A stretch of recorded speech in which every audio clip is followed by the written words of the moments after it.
Ça, c'est vous, à la veille des vacances, en train de chercher des billets d'avion. Vous changez l'heure, la date, la durée. Votre billet peut vous coûter du simple au double sans que vous ne sachiez vraiment pourquoi. Et c'est très énervant. Une des solutions pour que ce soit moins énervant, c'est de comprendre comment les compagnies aériennes fixent leurs prix. Et pour ça, il faut retourner plus de 100 ans en arrière. Le 1er janvier 1914, à Saint-Pétersbourg, en Floride, un homme, Abraham Field, 47 ans, devient le premier passager payant de l'histoire. L'avion, qui ne peut accueillir que le pilote et lui-même, décolle pour un vol de 23 minutes à destination de Tampa, la ville dont il est maire. Abraham a payé son billet 400 $ aux enchères pour être le premier, soit 7 903 € d'aujourd'hui. À cette époque et dans les années qui suivent, les voyages touristiques en avion, c'est un peu comme les voyages touristiques dans l'espace aujourd'hui.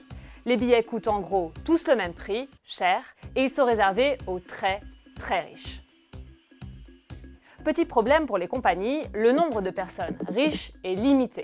Et si on veut vendre beaucoup de billets d'avion, il faut également en vendre à des personnes moins riches. Et donc, il faut que ces billets soient moins chers. Alors, dès les années 50 aux États-Unis, les compagnies aériennes introduisent deux types de billets. D'une part, les billets standards, avec des dates flexibles, qui sont relativement chers, et donc destinés aux hommes d'affaires, qui eux, ont de l'argent. Et d'autre part, des billets touristes, dont on ne peut pas changer les dates, qui eux, sont moins chers, et qui, comme leur nom l'indique, sont destinés aux touristes, qui eux, ont moins d'argent. Et puis au début des années 80, on assiste à une libéralisation du transport aérien. D'abord aux États-Unis, puis en Europe. Good afternoon. Welcome aboard. Thanks very much. You're welcome. Cette libéralisation fait exploser le nombre d'avions et donc la concurrence. Elle permet aussi aux compagnies de choisir leur destination, le nombre de passagers qu'elles veulent embarquer, l'horaire de leur vol. Mais elle leur donne aussi et surtout la possibilité de multiplier le nombre de tarifs différents pour un même trajet. Possibilité qu'elles vont utiliser à fond. Mais alors, comment sont fixés ces tarifs? Moi, j'aime bien prendre l'avion. Dans un avion, un siège a une valeur périssable, c'est-à-dire que lorsque l'avion ferme ses portes, il ne vaut plus rien s'il est vide. Fermez pas. Désolé, monsieur, mais l'avion est complet. L'objectif d'une compagnie aérienne va donc être de lui donner de la valeur et de faire en sorte qu'il lui rapporte un maximum. Pour fixer le prix des billets, elle va d'abord établir une sorte de grille tarifaire pour chaque vol, c'est-à-dire un panel de tarifs adapté à tous les profils de voyageurs dont les besoins sont différents. Ça s'appelle le pricing, et ça s'appuie sur deux choses. D'abord, ces tarifs varieront en fonction de critères que le client pourra choisir. Par exemple, le service à bord et les prestations. Un passager pourra choisir d'avoir des bagages compris, un repas ou un siège confortable. Et cela jouera forcément sur le prix de son billet. Prenons un Airbus A380 d'Air France volant de Paris à New York. Les 516 sièges de l'avion seront divisés en 4 classes qui paieront un tarif différent car ils auront accès à une prestation différente.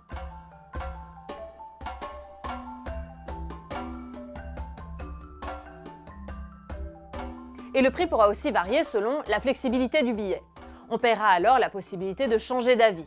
Ce sera forcément plus cher car la compagnie aura conservé des places pour les indécis sans savoir si finalement ils se présenteront ou non à l'embarquement.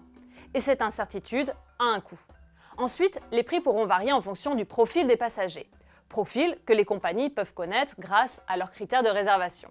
On n'utilise pas des données individuelles ou nominatives. C'est-à-dire qu'on ne va pas aller chercher le voyage de monsieur untel ou de madame untel. En revanche, on a tout l'historique de l'ensemble des voyages et de savoir par exemple combien de temps les gens à l'avance en moyenne réservent pour aller à New York ou pour aller à Marseille ou pour aller à Johannesburg. En fonction des destinations, des périodes de l'année, on n'a pas le même profil de demande et donc on adapte aussi nos pratiques à ces différentes périodes selon les lignes. Et la différence de prix va souvent se jouer entre un voyageur d'affaires et un touriste. En fonction de vos dates de vol ou de l'heure à laquelle vous voulez prendre votre avion par exemple, la compagnie adaptera ses prix. Un vol du samedi sera moins demandé par des voyageurs d'affaires déjà rentrés chez eux. Les voyageurs loisirs pourront alors profiter de plus de sièges à des prix attractifs. Même chose pour les vols de dernière minute. En général, un touriste aura anticipé ses vacances et aura pris ses billets bien à l'avance. Par contre, un homme d'affaires pourra avoir besoin de sauter dans un avion à la dernière minute. Faire des économies ne sera donc pas la priorité à ce moment-là pour son entreprise qui acceptera de dépenser plus. Les vols directs ou avec escale cibleront aussi une clientèle différente. En vacances, s'arrêter quelques heures dans un autre aéroport ne posera pas de problème, tant qu'on paye moins cher, même si c'est un peu chiant. Alors qu'un homme d'affaires acceptera de payer plus cher pour pouvoir retrouver rapidement sa famille grâce à un vol direct.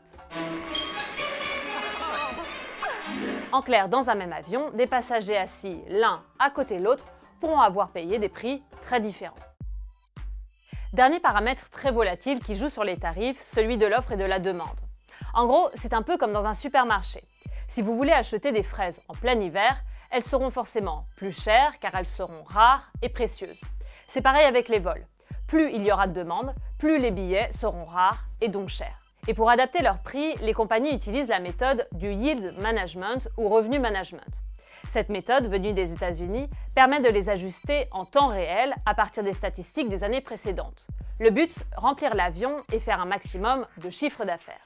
C'est la science d'être en phase avec ce que le client valorise et ce qu'il est prêt à payer. Si vous mettez vos prix trop bas, vous laissez de l'argent sur la table. Si vous mettez vos prix trop hauts, il y a des chances que vous ne vendez pas votre capacité. Si on anticipe qu'une destination va être relativement peu remplie sur une période donnée, on va avoir tendance à stimuler la demande à travers des promotions, des actions promotionnelles pour donner envie aux gens de partir. Et quand on voit que la demande s'exprime plus fortement que prévu, c'est là que la loi de l'offre et la demande va jouer son rôle d'une certaine façon et on va avoir tendance à avoir moins de tarifs intéressants disponibles. Le yield management prendra aussi en compte les offres de la concurrence et anticipera le calendrier. Un salon de l'auto à Genève ou une Coupe du Monde au Brésil, par exemple, attireront forcément des voyageurs, ce qui fera augmenter les prix. En clair, un vol Paris-Francfort ou Paris-New York pourront tous les deux coûter 600 €.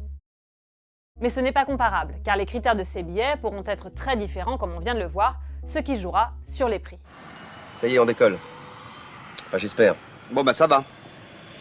On pourrait penser que tout ça, c'est une façon de manipuler les clients. Des clients qui ont d'ailleurs souvent l'impression de se faire arnaquer, car ils ne savent pas vraiment ce qu'un billet devrait coûter. Pour savoir si, entre guillemets, on se fait arnaquer ou pas, la meilleure façon, c'est de bien connaître son marché. C'est un peu la même chose que quand vous regardez les pubs pour votre hypermarché. Il va y avoir des produits qui vont être mis en avant. C'est pas pour autant que ce produit coûte ce prix-là à chaque fois que vous y allez.